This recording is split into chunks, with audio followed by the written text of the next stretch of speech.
Pintu rumah kayu itu terbanting keras di belakang Ardi saat suara ayahnya menggelegar seperti petir di malam hujan deras. "Kamu bukan anakku lagi. Pergi dari desa ini sekarang juga, dasar orang seperti kamu." Malam itu, seluruh warga desa Sumberrejo di lereng Gunung Merapi tahu rahasia yang selama ini Ardi sembunyikan dengan susah payah. Satu ciuman singkat dengan Budi, sahabat masa kecilnya, di balik pohon pisang dekat sungai, telah dilihat oleh tetangga yang kebetulan lewat. Berita menyebar lebih cepat daripada api di ladang kering. Keesokan paginya, Ardi berdiri di pinggir jalan tanah merah dengan tas ransel usang di punggung, air mata mengalir tanpa suara sementara Pak Hadi, kepala desa, membaca surat pengusiran di depan ratusan warga yang berkerumun. "Kami tidak mau orang seperti kamu merusak adat istiadat desa," kata Pak Hadi dengan suara tegas yang penuh keyakinan. Ibu Ardi, Bu Siti, hanya berdiri di teras rumah sambil memegang ujung kerudungnya, matanya merah tapi tidak berani bicara. Ardi menatap Budi yang berdiri di barisan belakang, kepala tertunduk, tidak berani membela. Hati Ardi hancur berkeping-keping. Dia berjalan meninggalkan desa tanpa menoleh lagi, angin pegunungan menyapu wajahnya yang basah. Di bus menuju Jakarta, Ardi duduk di kursi paling belakang, memandang sawah-sawah yang perlahan menghilang. 4 tahun lalu dia lulus sarjana teknik lingkungan di Yogyakarta, tapi desa selalu menariknya pulang. Sekarang semuanya lenyap hanya karena siapa dirinya. Di Jakarta, Ardi menyewa kamar kos kecil di pinggir kota, bekerja sebagai analis air di sebuah perusahaan konsultan lingkungan. Hari-harinya diisi dengan laporan, pertemuan, dan malam-malam sendirian di kamar sempit. Dia bertemu Rian, rekan kerja yang juga priagai, di sebuah acara pelatihan. Rian tidak pernah menilai, hanya mendengar cerita Ardi dengan sabar sambil menawarkan teh hangat. "Kamu bukan penjahat, Ardi. Kamu hanya manusia yang mencintai dengan cara berbeda," kata Rian suatu malam saat mereka duduk di taman kota. Ardi mulai belajar menerima dirinya, tapi luka dari desa masih menganga. Setiap kali telepon dari ibu datang, suaranya gemetar, "Pulanglah, nak, tapi jangan bawa masalahmu itu." Ardi tersenyum pahit. Dia tahu desa tidak pernah berubah. Bulan-bulan berlalu seperti air sungai yang mengalir tanpa henti. Ardi semakin tenggelam dalam pekerjaannya. Dia ditugaskan memeriksa sungai-sungai di sekitar Jawa Tengah, tapi selalu menghindari rute yang melewati desa Sumberrejo. Rian menjadi teman sejati, bukan hanya rekan kerja. Mereka sering menghabiskan malam akhir pekan di kai kecil, berbagi cerita tentang keluarga yang tidak mengerti, tentang mimpi yang terpaksa disembunyikan. Ardi menceritakan bagaimana dulu dia dan Budi bermain di sungai, bagaimana mereka saling berjanji akan selalu bersama meski dunia menentang. "Tapi Budi memilih diam ketika aku diusir," kata Ardi dengan suara pelan. Rian memegang bahunya. "Itu bukan salahmu, Ardi. Kadang orang takut lebih besar daripada cinta."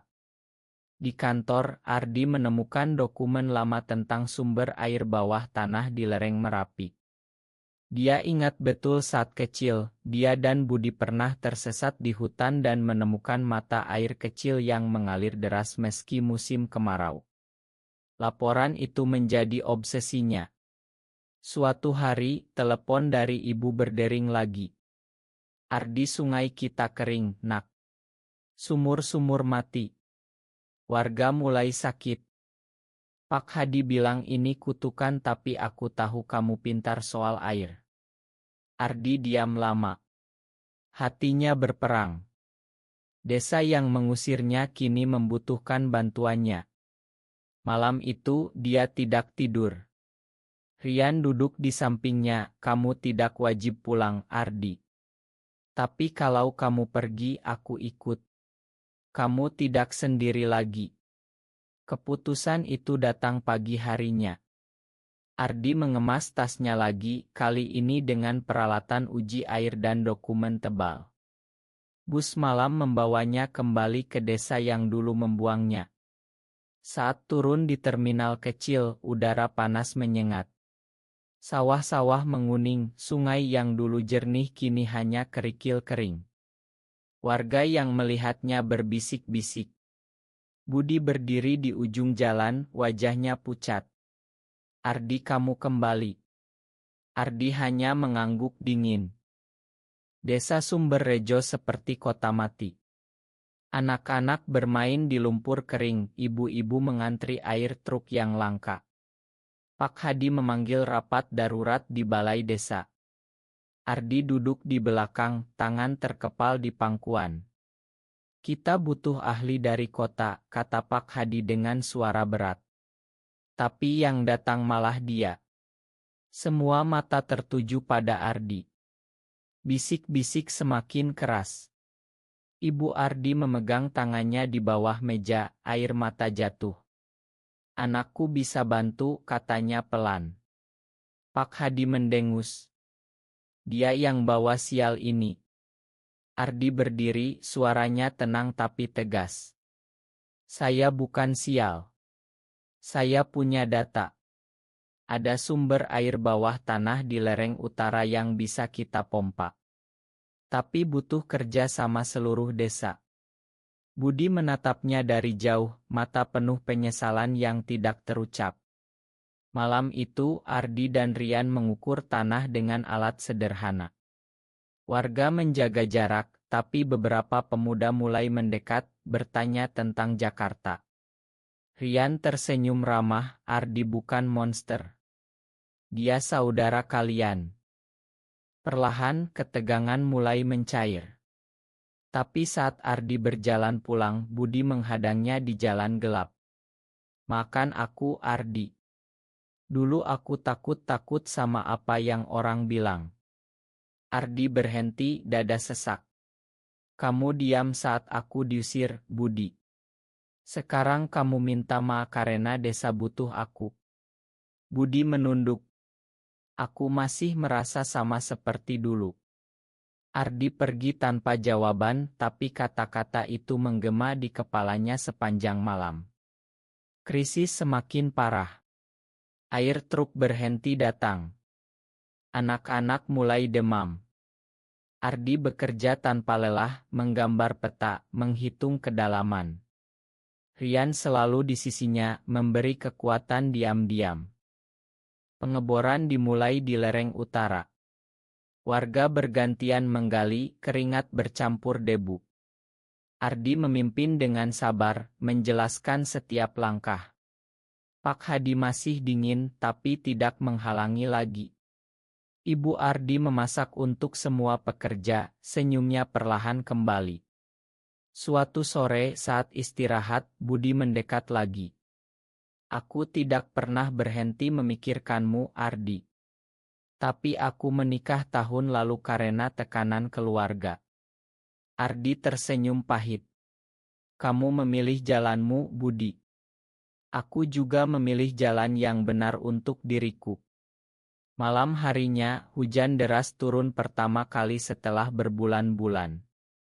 Tapi bukan berkah, melainkan longsor kecil yang menutup jalan akses ke lokasi bor. Warga panik. Ardi dan Rian berlari ke lokasi, membersihkan dengan tangan kosong. Rian tergelincir, kakinya terluka. Ardi memapahnya pulang, hati berdegup kencang. Di kamar kecil rumah ibunya, Rian berbisik, aku tidak menyesal ikut kamu, Ardi. Kamu layak dicintai apa adanya. Ardi memegang tangan Rian lama, sesuatu dalam dirinya meleleh. Besoknya, pengeboran berhasil mencapai air. Mata air kecil mulai mengalir. Sorak-sorai warga memenuhi udara. Pak Hadi mendekat, suaranya pelan untuk pertama kalinya. Terima kasih meski aku dulu salah.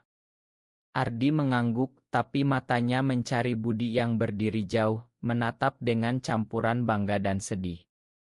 Air mulai mengalir ke sumur-sumur desa. Sawah-sawah kembali hijau dalam seminggu. Warga mulai memanggil Ardi anak desa lelagi.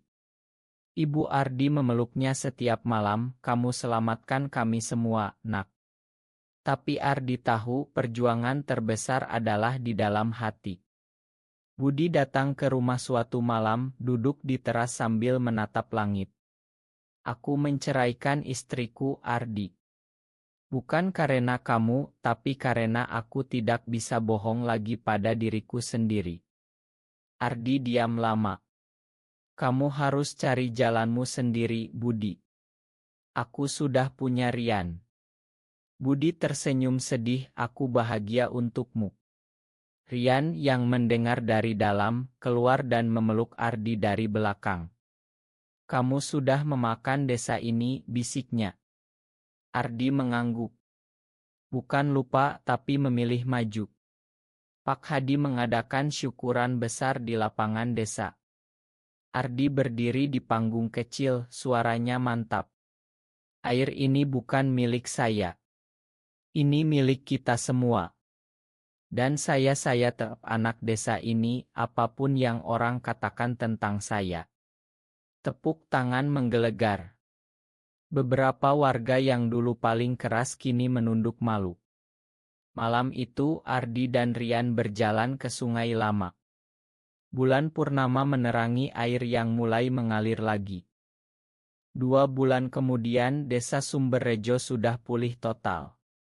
Ardi memutuskan tinggal sementara, membangun sistem irigasi modern dengan bantuan Rian.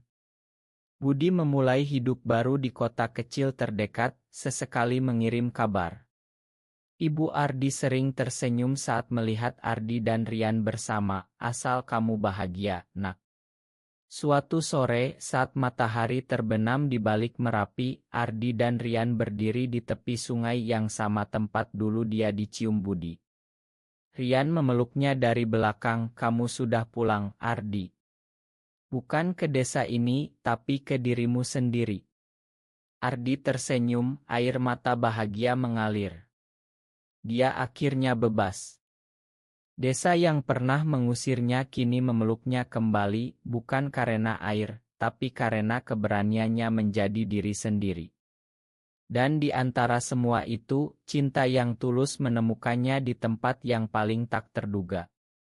Apakah benar bahwa prasangka masyarakat selalu lebih kuat daripada keberanian mencintai diri sendiri dan orang lain?